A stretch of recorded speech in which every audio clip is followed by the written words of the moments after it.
I'm very much against any automation on Twitter.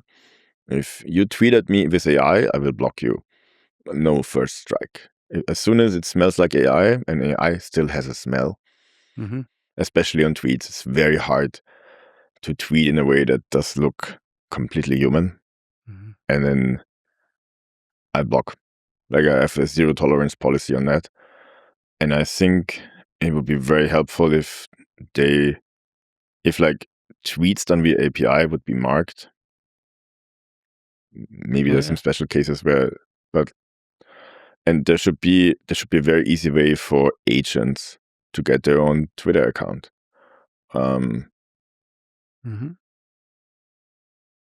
need to rethink social platforms a little bit. If we go towards a future where everyone has their agent, and agents maybe have their own Instagram profiles or Twitter accounts, or can like do stuff on my behalf, I think it should very clearly be marked that they are doing stuff on my behalf and it's not me.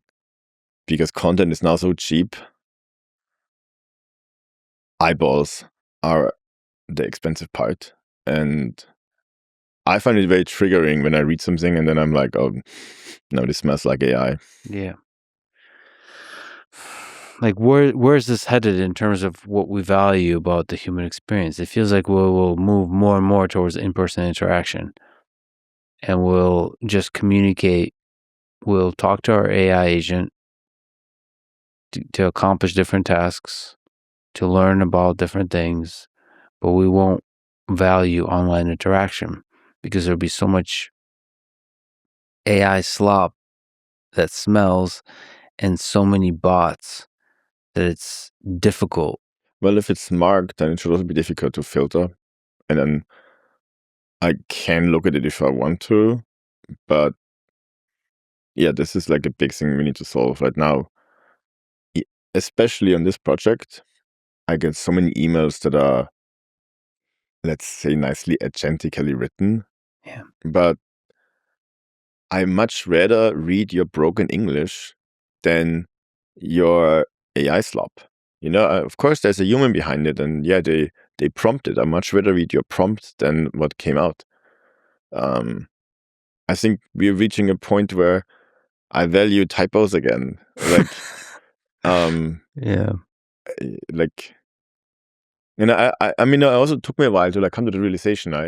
On my blog, I experimented with creating a blog post with agents, and ultimately it took me about the same time to like steer the agent towards something I like, but it missed the nuances that how I would write it. You know, you can steer it towards your style, but it's not going to be all your style. So I completely moved away from that. I everything I blog is organic, handwritten, and maybe I use AI as a fix my worst typos, but there's value in the rough parts of an actual human. Isn't that awesome? Isn't that beautiful? That now, because of AI, we value the raw humanity in each of us more. I also realized the thing that I rave about AI and use it so much for anything that's code, but I'm allergic if it's stories. Right? Yeah. Also, documentation still fine with AI, you know, better than nothing. And for now, it's still it applies in the visual medium too.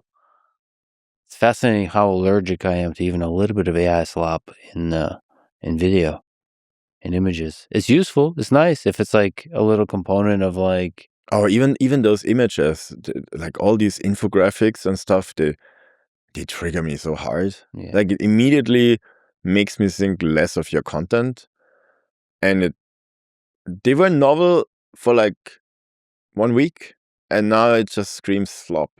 Yeah. Even if people work hard on it, using, and I have some on my blog post, you know, in the time where I explored this new medium, but now they trigger me as well. It's like, yeah, this just screams AI slop. I don't know what that is, but I went through that too. I was really excited by the diagrams, and then I realized in order to remove from them hallucinations, you actually have to do a huge amount of work.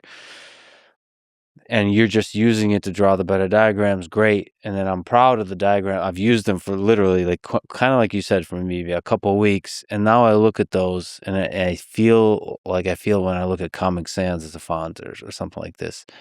It's like, no, this is fake. It's fraudulent. There's something wrong with it. And it's a smell.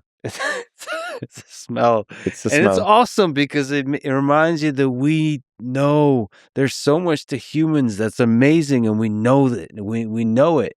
We know it when we see it. And so that gives me a lot of hope.